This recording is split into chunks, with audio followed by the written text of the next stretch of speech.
Student start कर रहे हैं मैथ्स स्टैंडर्ड क्लास 10th के लिए प्री बोर्ड एग्जामिनेशन 22-23 सेशन का ये क्वेश्चन पेपर हम सॉल्व कर रहे हैं। इसका सेक्शन ए हम कर चुके थे एंड सेक्शन बी भी कर चुके हैं।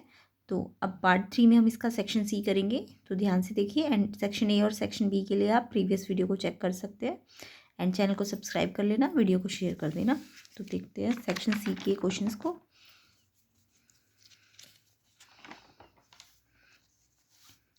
तो देखिए सेक्शन सी के अंदर 3 मार्क्स के क्वेश्चन है, ठीक है। ईच क्वेश्चन 3 मार्क्स का है, 6 क्वेश्चन होंगे। तो इसमें 26 क्वेश्चन देखते हैं। Given that √5 is an irrational number, prove करना है 3 - 2 √5 इज इरेशनल। तो आपको √5 इरेशनल दे रखा है क्वेश्चन में। जैसे किसी किसी में तो आपको प्रूव भी करना होता है ना √5 इरेशनल, तो वहाँ पे जब लेकिन आपको ये प्रूव करना है तो ये आपको गिवन होगा, ठीक है। तो आपको इसकी हेल्प से ये प्रूव करना है कि ये इरेशनल नंबर है। वैसे भी आपको पता है कि रेशनल और इरेशनल का चाहे माइनस करे चाहे प्लस करे या प्रोडक्ट करे वो इरेशनल नंबर ही होता है, बट आपको इसमें स्टेटमेंट वाइज प्रूव करना है। तो देखिए कैसे करेंगे इस क्वेश्चन को हम।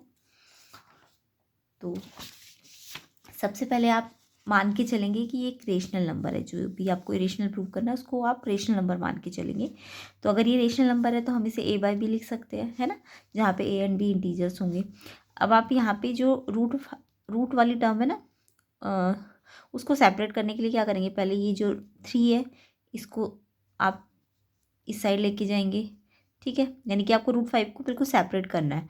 तो ये 2 √5 क्योंकि माइनस में है तो इसकी हमने साइड चेंज की तो ये प्लस में हो गया। तो ये इस साइड गया तो ये इधर आएगा, है ना, तो ये माइनस में हो जाएगा। फिर आप एलसीएम लेंगे तो b आएगा एलसीएम 3b - a एंड ये जो 2 मल्टीप्लाई में √5 के साथ ये यहाँ डिवाइड में आ जाएगा, क्योंकि आपको √5 को बिल्कुल सेपरेट करना है।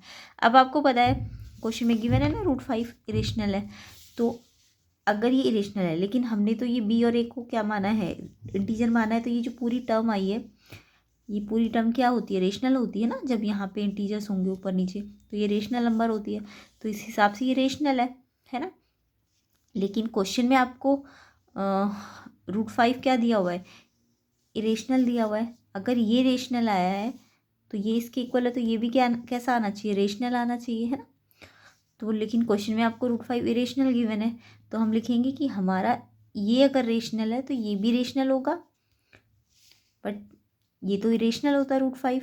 तो इट मीन्स हमने जो एजम्पशन लिया था कि ये रेशनल नंबर है, ये क्या है, ये रॉन्ग एजम्पशन है, इसलिए ये इरेशनल नंबर होगा। तो ऐसे करके आपको इसको पूरा प्रूव करना है, ठीक है। नेक्स्ट क्वेश्चन देख लेते हैं।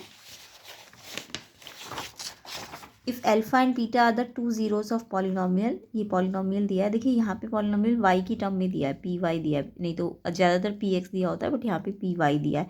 तो यानी जहाँ जहाँ वाई एक्स होता था ना, यहाँ पे आपका y आ जाएगा, ठीक है। तो ये आपका पॉलिनोमियल है। आपको ये कंडीशन दी है इनके अल्फ़ा और बीटा जो ज़ीरोज़ है इनका स्क्वायर का सम आपको 40 गिवन है एंड अल्फ़ा की वैल्यू आपको फाइंड करनी है। तो सबसे पहले तो पॉलिनोमियल दिया है तो इसके ABC फाइंड कर लेना। तो देखिए पॉलिनोमियल के ABC फाइंड करने के लिए हमें पता है इसको अगर हम इस इक्वेशन से कंपेयर करें ax² + bx + c से, तो ये a क्या होगा, जो x² या इसमें तो y² होगा ना, तो y² का जो कॉफिशिएंट है यहाँ कुछ नहीं है तो 1 है, यानी a 1 हो जाएगा, b आपका -8 हो जाएगा और c जो कांस्टेंट टर्म होती है वो, ठीक है। तो यहाँ से अगर आपकी कोई पॉलिनोमियल दिया तो इसके सम ऑफ रूट्स का अल्फा और बीटा का सम क्या होता है, -b/a, ये तो आपको पता ही होगा। तो -b/a, b ऑलरेडी माइनस में तो प्लस हो जाएगा और a कितना है 1, ठीक है। अल्फा बीटा क्या होता है c/a, c कितना है a और a कितना है 1, तो a/1 मतलब a आ जाएगा, ठीक है। अब आपको कंडीशन क्या दी है, α² + β² 40। तो यहाँ पे आपको α² + β² अलग अलग पे स्क्वायर है, जबकि हमारे पास जो है अल्फ़ा प्लस बीटा है पूरा, है ना। तो आपको अगर ये आइडेंटिटी को आप क्या करते हैं, जब भी a² + b² की आइडेंटिटी होगी तो आपको इस फॉर्म में खोलनी है ताकि अल्फ़ा प्लस बीटा भी आए और अल्फ़ा बीटा भी आए। तो ये आइडेंटिटी याद कर लेंगे, अल्फ़ा प्लस बीटा का होल स्क्वायर -2 अल्फ़ा बीटा किसके बराबर होगा, α² + β² के। एंड ये आपको 40 गिवन है। अब अल्फ़ा प्लस बीटा आपने निकाल लिया था ना, यहाँ से 8 आया था, 8 का स्क्वायर हो जाएगा, -2 अल्फ़ा बीटा आपका a आया था। यहाँ से आप इसको सॉल्व करेंगे तो a की वैल्यू 12 आ जाएगी, ठीक है। इक्वेशन तो सॉल्व करनी आती होगी। अब a 12 आ गया। अब आपको यहाँ पे अल्फ़ा बीटा a था ना, तो अल्फ़ा बीटा यानी कि 12 आ जाएगा। तो यहाँ से बीटा को अल्फ़ा के फॉर्म में सब्स्टिट्यूट कर लीजिए, 12/α हो जाएगा, क्योंकि यहाँ मल्टीप्लाई है तो यहाँ के डिवाइड हो जाएगा। देन ये जो बीटा की वैल्यू आपने सब्स्टिट्यूट की है ये अल्फ़ा प्लस बीटा वाली इक्वेशन में रख दीजिए। अब यहाँ से अल्फ़ा प्लस बीटा के प्लेस में 12/α हो जाएगा इक्वल्स टू 8। अब इसका पहले एलसीएम लेना, अल्फ़ा है और यहाँ 1 है तो अल्फ़ा और अल्फ़ा का एलसीएम, 1 का एलसीएम अल्फ़ा आएगा, क्रॉस मल्टीप्लाई करके अल्फ़ा इससे मल्टीप्लाई हो जाएगा एंड देन ये ये अलग अलग होते हैं तो ये इससे मल्टीप्लाई हो जाएगा और ये इससे। तो ये तो फ्रैक्शंस को आपको सॉल्व करना आता होगा। तो ये आ जाएगा alpha square plus 12 equal to 8α। अब ये क्वाड्रेटिक बन रहा है ना, अल्फ़ा स्क्वायर फिर 8α को इधर ले आइए माइनस, साथ में प्लस 12 इक्वल टू 0। अब इस क्वाड्रेटिक इक्वेशन को आपको सॉल्व कर लेना है। तो सॉल्व करना तो आता होगा सबको। 12 1 ज़ा 12, 12 कैसे फैक्टर कीजिए कि 8 आ जाए, तो 6 2 ज़ा 12, तो दोनों माइनस के होंगे तभी तो -8 बनेगा। अब इनमें से दोनों में से कॉमन अल्फ़ा, तो अंदर अल्फ़ा -6 बचेगा एंड 2 अल्फ़ा और 12 में से कॉमन 2 आ जाएगा, तो यहाँ अल्फ़ा -6 बचेगा और ये ब्रैकेट कॉमन आ जाएगी और एक ये बच जाएगा। अगर कॉमन ये है तो ये इसमें से बचेगा और इसमें से ये बचेगा, तो अल्फ़ा -2 इक्वल्स टू 0। तो अल्फ़ा की वैल्यू या तो -6 इक्वल टू 0 करोगे तो +6 आएगी, या -2 इक्वल टू 0 करोगे तो 2 आएगा। तो ये क्वाड्रेटिक इक्वेशन तो सबको सॉल्व करनी आती होगी। अगर नहीं आती है तो ये आप जब क्वाड्रेटिक इक्वेशन का एक्सरसाइज होगी चैनल में तो वहाँ से आप सीख सकते हैं, ठीक है।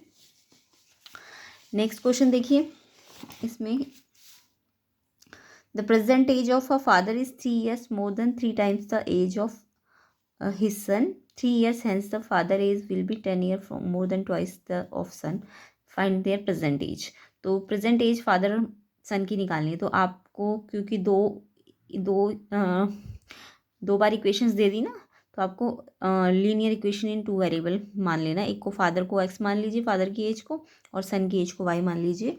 तो प्रेजेंट एज हमने x ईयर मान ली और सन की y ईयर मान ली। अब कंडीशन के अकॉर्डिंग क्या कह रहा है क्वेश्चन कि फादर की प्रेजेंट एज पहले तो सन का 3 times है और फिर उसमें 3 ज़्यादा है ना, 3 year मोर है, कब 3 times ऑफ द सन। तो फादर की x है तो सन की एज का 3 times कीजिए और 3 प्लस कर दीजिए, है ना, और फिर ये एक्स वाई को सेपरेट कर लीजिए, ये यहाँ आएगा तो माइनस में हो जाएगा इक्वल टू 3। ये फर्स्ट इक्वेशन आ जाएगी। सेकंड देखिए कंडीशन आपको क्या बोली है, 3 years hence the father age will be 10 year।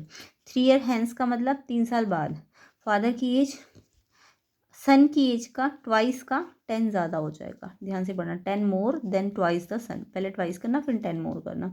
अब देखिए 3 year आफ्टर बोला है ना, विल लिखा है यहाँ पे, तो यानी कि दोनों की एज प्लस में, ये जो प्रेजेंट एज है इन दोनों में आपको प्लस ही करना पड़ेगा, इस सन में भी और फादर में भी, ठीक है।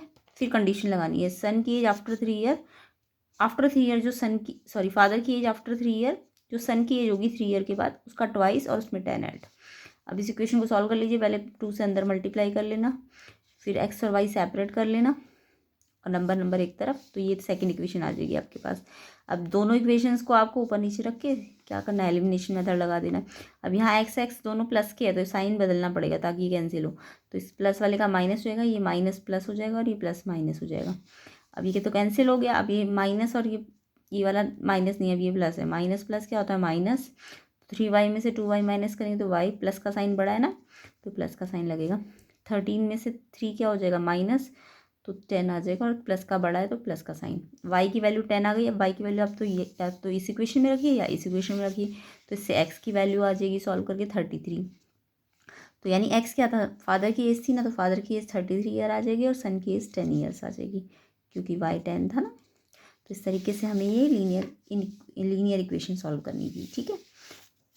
तो नेक्स्ट इसका जो चॉइस वाला क्वेश्चन है 28 का, तो ये देखिए न्यूमरेटर डिनोमिनेटर में भी हम क्या करते हैं, न्यूमरेटर को x मानते हैं, डिनोमिनेटर को y मानते हैं, फिर कंडीशन लगाएंगे। तो न्यूमरेटर और denominator of a fraction 3 less than twice the denominator. तो पहले तो आप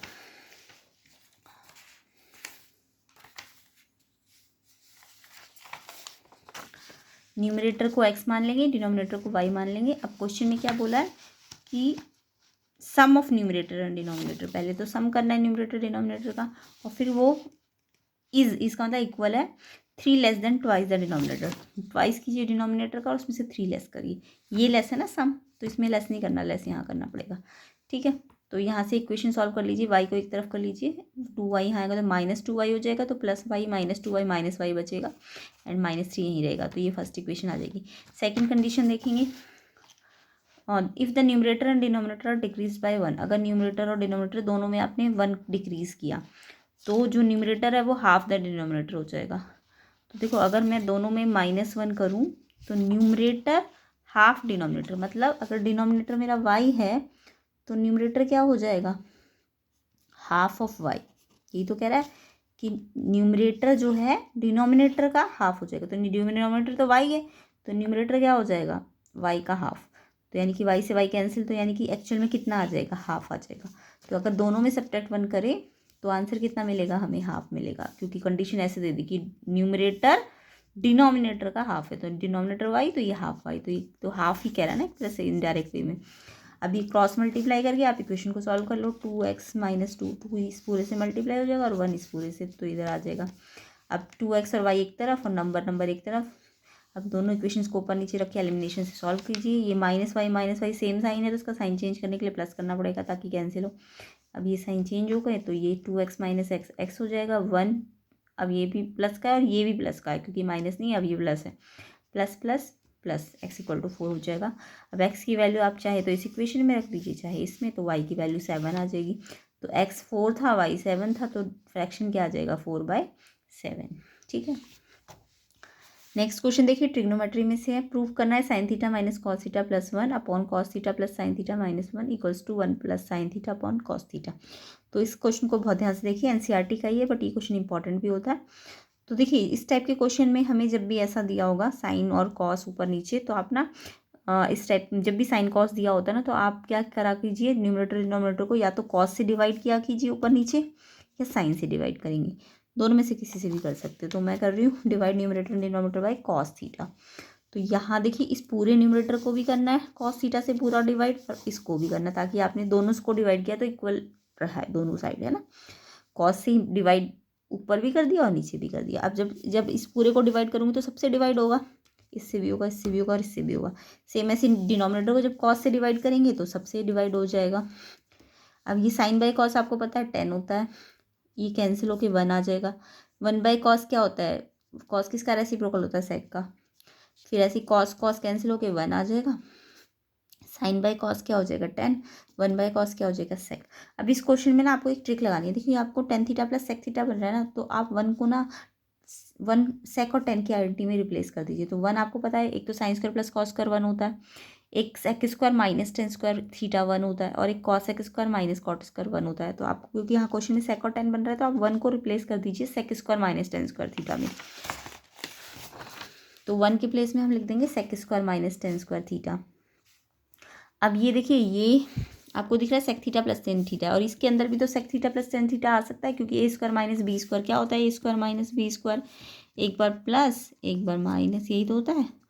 तो यानी कि एक बार sec थीटा और tan थीटा प्लस हो जाएंगे, इसमें क्या हो जाएगा sec थीटा + tan थीटा हो जाएगा, क्योंकि स्क्वायर थोड़ी ना, अंदर वाला जो स्क्वायर के अंदर होता है, ये sec थीटा और tan थीटा एक बार प्लस हो जाएगा और एक बार क्या हो जाएगा, माइनस हो जाएगा, है ना, sec थीटा - tan थीटा। तो देखिए इन दोनों में से, इसमें से और इसमें से, ये चीज़ कॉमन है ना दोनों में, तो आप कॉमन ये बाहर ले लेंगे। अब यहाँ से तो कुछ नहीं बचा, कॉमन पूरा बाहर है तो 1 बचेगा, और इसमें से क्योंकि ये आ चुका है बाहर, तो क्या बचेगा, ये बचेगा, है ना, sec थीटा - tan थीटा। वैसे तो sec थीटा - tan थीटा बचना चाहिए, लेकिन क्योंकि यहाँ माइनस होता है ना फॉर्मूले में यहाँ पे, तो ये माइनस है तो अंदर के साइन इसके चेंज हो जाएंगे। ठीक है। अब आपको क्या दिख रहा है, जो ये आया है ना, वही चीज़ तो नीचे भी थी। इस नीचे वाले 1 को मत चेंज करना, सिर्फ इस वाले को 1 को चेंज करना था। तो ये चीज़ ना, जो इसका फैक्टर आया ये वाला, ये नीचे ऑलरेडी है, देखिए 1 - sec थीटा + tan थीटा है ना, तो ऊपर नीचे ये कैंसिल हो जाएगा मल्टीप्लाई में ना, क्योंकि ये, तो ये कैंसिल हो जाएगा पूरा इससे, तो ये सिर्फ ये बचेगा। अब आपको क्वेश्चन में तो ये थोड़ा ना प्रूव करना है आपको, तो साइन और कॉस की टर्म में प्रूव करना है राइट हैंड साइड। तो आप इस tan को साइन बटे कॉस में चेंज करिए, sec को भी 1/cos, एलसीएम लीजिए, कॉस जब डिनोमिनेटर सेम हो तो ऊपर एज इट इज आ जाता है, तो यही तो प्रूव करना था। तो ये राइट हैंड साइड के इक्वल हो जाएगा, तो ये आपको याद रखना है। ठीक है, नेक्स्ट क्वेश्चन कर लेते हैं।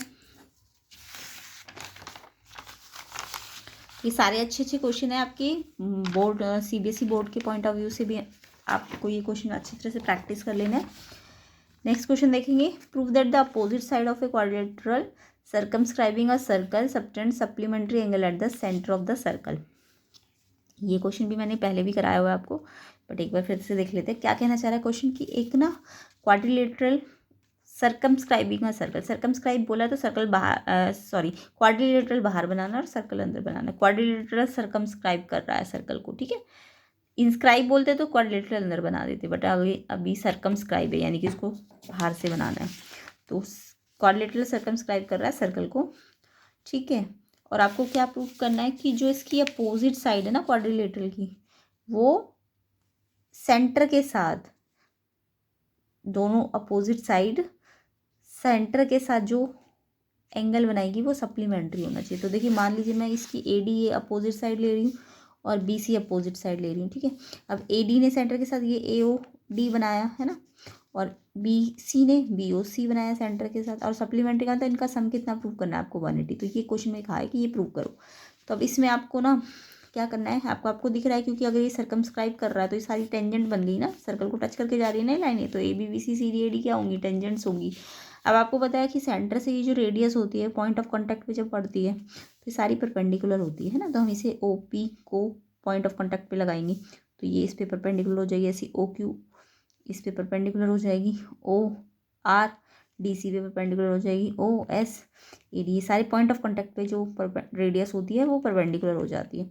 पॉइंट ऑफ कांटेक्ट जो टेंजेंट का सर्कल को पॉइंट टच करता है उसको कहते हैं। तो यहाँ से जो रेडियस ड्रॉ होती है तो ये टेंजेंट पे क्या हो जाती है, परपेंडिकुलर हो जाती है। तो ये सब लिख लेना है आपको। अब आपको देखिए 2 ट्राइंगल लेने हैं कि देखो ओ पी बी और ओ क्यू बी, ये एक तो ये वाला और एक ये वाला, ठीक है। अब इस ट्राइंगल को वैसे तो मैं कॉन्ग्रुएंसी प्रूव नहीं की है, इसमें देखिए आपको दिख रहा है कि ये भी रेडियस है और ये भी रेडियस है, तो ये इक्वल हो जाएगा, ये इसके इक्वल हो जाएगा, कॉमन है दोनों में, और ये 90 है और ये भी 90 है ना। तो यानी कि ये ट्राइंगल क्या हो जाएगा, इसके कॉन्ग्रुएंट हो जाएगा RHS से। अब ट्राइंगल कॉन्ग्रुएंट है तो ये जो ये एंगल बन रहे हैं 1 और 2, इस वाले में 1 बन रहा है और इसमें 2 बन रहा है, यानी कि इसका PO B तो इसका QOB है ना, इसका POB लिया है तो इसका QOB, तो 1 2 के बराबर हो जाएगा CPCD से, ठीक है। जैसे 1 और 2 बराबर हुआ वैसे ही 3 4 भी बराबर हो जाएगा, तो लिख लेना। अब आपको पता है ये चारों के चारों ना एक लाइन पे बन रहे हैं ना, तो इनका सम कितना होता है 180। अब आपको पता है 1 और 2 आपस में बराबर है, मुझे 1 नहीं चाहिए, मुझे तो ये 2 3 चाहिए ना, तभी तो BOC बनेगा।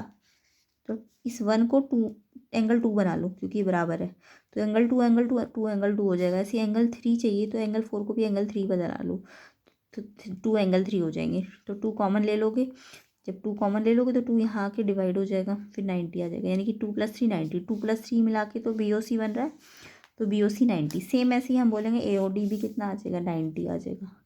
अब आपको इनका सम 180 प्रूव करना है तो आप जोड़िए इनको BOC और AOD को, तो कितना आ जाएगा 180। 180 का मतलब सप्लीमेंट्री होते हैं, ठीक है। तो इस टाइप से ये क्वेश्चन करना है। तो इंपॉर्टेंट क्वेश्चन है, ये भी बहुत बार आता है सर्कल वाले चैप्टर में से। नेक्स्ट ये वाला क्वेश्चन भी इसका बहुत इंपॉर्टेंट होता है।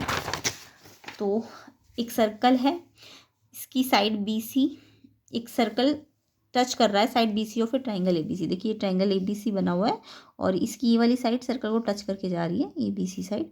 अब क्वेश्चन में बोला AB को एक्सटेंड कर दिया इस ट्राइंगल की साइड को यहाँ तक BQ तक, ऐसे AC को भी एक्सटेंड कर दिया CR तक। आपको प्रूफ करना है ये जो AQ एक तरह से टेंजेंट आ गई ना सर्कल की, ये क्या है AQ टेंजेंट है सर्कल की, टच करके जा रही है सर्कल को। ये AQ टेंजेंट इस पूरे पेरीमीटर का, ये ट्राइंगल का जो पेरीमीटर है इसका हाफ होती है। तो ये क्वेश्चन भी बहुत इंपॉर्टेंट है, पेरीमीटर ऑफ ट्राइंगल इस टेंजेंट का हाफ होता है, या फिर कह सकते हो पेरीमीटर टेंजेंट का डबल होता है, ठीक है। तो ऐसा क्वेश्चन आता है कई बार। तो जब भी ऐसी शेप बनी होगी कि आपको एक ट्राइंगल दिख रहा हो टच करके सर्कल से बना हुआ, और ट्राइंगल से फिर एक्सटेंड करके टेंजेंट जा रही हो इधर भी और इधर भी, तो कैसे करेंगे इस क्वेश्चन को, ध्यान से देखेंगे। तो इसमें आपको ना पेरीमीटर को लेके चलना है, ट्राइंगल ABC का, इस ट्राइंगल ABC का पेरीमीटर लेके चलना है, ठीक है। पेरीमीटर इन तीनों साइड का सम होगा, AB BC और AC। अब BC साइड को तो आप ब्रेक कर सकते हैं, एक बार BP + BC में BP + BC कर सकते हैं BC साइड को ब्रेक, BC साइड को हमने ब्रेक कर दिया, ठीक है। अब आपको पता है ये एक बाहर का पॉइंट है और इससे ये 2 लाइन है ऐसे जा रही है सर्कल, जब एक बाहर के पॉइंट से 2 लाइनें ऐसे सर्कल को टच करके जाती है तो टेंजेंट होती है, और कॉमन पॉइंट से जब 2 टेंजेंट जाती है तो वो बराबर होती है। तो देखो B पॉइंट से BP भी जा रही है और BQ भी जा रही है, तो ये बराबर होगी। तो BP को आप बी क्यू लिख सकते हो, ठीक है। ऐसे पी सी, ई वाली भी पी सी पॉइंट से जा रही है तो सी आर के बराबर हो जाएगी। बाकी तो ये दोनों ऐसी की ऐसी, सिर्फ इन दोनों को चेंज किया हमने, ठीक है। अब आपको दिख रहा है ए बी और बी क्यू, ए बी और बी क्यू को अगर आप जोड़ दोगे, ए बी और बी क्यू को, तो ए क्यू बन जाएगी। ऐसी सी आर और ए सी को जोड़ दोगे, सी आर और ए सी को जोड़ दोगे तो पूरी ए सी ए आर आ जाएगी, है ना। अब आपको दिख रहा है ए पॉइंट से भी दो टेंजेंट जा रही है, एक ए क्यू जा रही है और एक ए आर जा रही है। तो सेम पॉइंट से जब दो टेंजेंट जाती है तो वो भी बराबर होती है। तो हमें तो ए क्यू चाहिए ना क्वेश्चन में, तो ए आर को भी ए क्यू में चेंज कर दो। तो ए क्यू डबल ए क्यू। अब ये सारा फॉर्मूला किसका था, पेरीमीटर का था। अब ये ए क्यू का डबल जो है वो इस साइड लेके हाफ कर देंगे। समझ आ गया। तो इस तरीके से ना क्वेश्चन में कई बार एक नंबर का क्वेश्चन आएगा, आपको बोलेंगे इसका पेरीमीटर निकालो, टेंजेंट दी होगी तो आप डबल कर देना। सॉरी, पेरीमीटर निकालना है तो टेंजेंट की लेंथ को डबल कर देना। मान लो टेंजेंट 5 दी होगी तो पेरीमीटर कितना आ जाएगा 10। और अगर आपको पेरीमीटर दिया होगा 10 तो टेंजेंट कितनी आ जाएगी, हाफ उसका 5, ठीक है। तो ऐसा क्वेश्चन आप डायरेक्ट भी लगा सकते हैं एमसीक्यूज में। अब देखिए इसका सेक्शन सी का हम 31 क्वेश्चन करने जा रहे हैं, तो ध्यान से देखेंगे। प्रॉपर्टी का क्वेश्चन है ये। अ bag contain card number 1 to 49। A card is drawn from the bag at random after mixing the card. आपने सारे कार्ड को मिक्स कर लिया, 1 से 49 नंबर के कार्ड है। अब आपको प्रॉपर्टी निकालनी है अलग अलग। तो आपको 1 से 49 बोला है ना, तो यानी कि आपके पास टोटल नंबर कितने हैं इसमें, 1 2 3 से लेकर 49 तक, यानी कि 49 ही है। मान लो ये 0 से स्टार्ट होता तो आप कंफ्यूज हो जाते ना कि 0 से 49 में कितने नंबर होते। तो आपका एक स्पेशल रूल याद रख लेना, 49 में से मान लो 0 तक होता तो आप पहले 0 को माइनस करते और फिर जो आता है ना उसमें 1 प्लस करते हैं, तो कितने होते हैं 50। यानी मान लो 0 से 50 नंबर होते हैं, 0 से 50। तो 50 में से पहले आप लास्ट वाले नंबर को पहले वाले नंबर से माइनस करना और फिर 1 ना ऐड भी करना, ठीक है। तो 50 नहीं होंगे, 0 से 50 में कितने नंबर होंगे, 51। बट क्योंकि नंबर 1 से स्टार्ट है ना, जब भी 1 से स्टार्ट होगा जहाँ तक चलेगा तो उतने ही एन होते हैं। अदरवाइज आप इस रूल से भी इसको निकाल सकते थे। कैसे, 49 में से 1 को माइनस कीजिए, कितना आएगा 48। फिर रूल क्या कहता है कि 1 ऐड भी करना होता है, तो 49 है ना। तो या तो आप ये रूल लगा लीजिए कि फर्स्ट लास्ट में से फर्स्ट को माइनस करना है और फिर जो आएगा ना उसमें एक ऐड भी करना है, तो हमें टोटल नंबर मिल जाते हैं, ठीक है। जैसे कई बार क्या होता है 5 से स्टार्ट होता और 49 तक जाता, तो आपको कैसे निकालना होता, तो आप काउंट करके थोड़ा ना निकालेंगे। आप क्या करेंगे, 49 में से 5 को माइनस करेंगे एंड देन जो आएगा उसमें 1 ऐड करेंगे, तो आपको नंबर मिल जाएंगी, ठीक है। अब आपको क्या बोला है, प्रॉबिलिटी निकालनी है ऑड नंबर की। तो ऑड नंबर के लिए पहले ऑड नंबर देखिए, ऑड नंबर की भी सीरीज़ बना लीजिए। ऑड नंबर कैसे होंगे, 1 होगा, फिर 2 नहीं होगा, फिर 3 होगा, फिर 5 होगा, ऐसे ऐसे करके 49 तक होंगे। तो 1 से 49 तक देखो ऑड नंबर ना, देखो 1 से 49 में अगर 1 से 50 होता तो ऑड भी 25 आते, इवन भी 25 आते। बट 1 से 49 में 49 लास्ट ऑड है ना, तो यानी ऑड तो 25 आएंगे बट इवन 24 आ जाएंगे, ठीक है। समझ आ गया। नहीं तो आप ए पी का फॉर्मूला लगा लेना, ए एन वाला, उससे एन निकल जाएगा। उसके बाद ऑड नंबर की प्रॉपर्टी निकालनी, तो ऑड जितने हैं उसको ऊपर रखना और टोटल जितने हैं उससे डिवाइड कर देना, तो ये आंसर आएगा।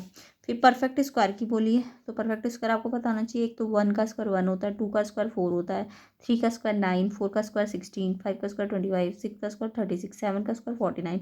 अब देखिए 8 का स्क्वायर तो 64 है, जो कि इससे बाहर चला गया ना, तो वो नहीं लेंगे, बस इतने ही आएंगे। तो ये कितने आए हैं, टोटल काउंट कर लो, 7 आए हैं, 7/49, टोटल तो 49 है ना, तो इसका आंसर 1/7 आएगा। उसके बाद इन्होंने बोला इवन प्राइम नंबर। तो इवन प्राइम नंबर तो आपको पता है एक ही होता है, सारे जितने भी प्राइम नंबर हैं उनमें सिर्फ 2 है जो इवन प्राइम होगा, क्योंकि 4 जो होगा वो तो कंपोजिट हो जाएगा ना, क्योंकि वो तो और जितने भी इवन नंबर होंगे वो 2 के टेबल में तो आते ही होंगे, तो प्राइम नहीं होंगे। सिर्फ इवन में एक ही नंबर होता है जो प्राइम होता है, 2। तो यानी एक ही नंबर है ये, तो 1/49, ठीक है। तो ये आपको ऐसे करके इसकी प्रोबेबिलिटी का ये ध्यान रखना है, एन कैसे निकालते हैं। इसमें भी आप एन, वैसे तो ये मैंने माइंड से ही बता दिया आपको कि 50 होते तो 25 ऑड होते, 25 इवन होते। बट यहाँ पे 49 तक है तो इवन ऑड ज़्यादा है, इवन एक कम है इसमें। अदरवाइज़ आप ए एन का फॉर्मूला लगा लेना। यहाँ पे ये ए एन है और डी कितना है, 3 - 1 2, तो ए एन का फॉर्मूला लगा के एन निकल जाएगा आपका, ठीक है। तो इस तरीके से आपको ये प्रोबेबिलिटी के क्वेश्चन करने थे। अब इसका जो सेक्शन डी होगा इसको आपको नेक्स्ट पार्ट में मिलेगा, इसका आंसर, इसका सोल्यूशन। तो आप इसको अच्छी तरह से रिवाइज कर लीजिए, उसके बाद हम ये वाला कर लेंगे। ठीक है, बाकी चैनल से जुड़े रहना CBSE बोर्ड की प्रिपरेशन वगैरह करने के लिए, और प्री बोर्ड की प्रैक्टिस अच्छी तरीके से कीजिए।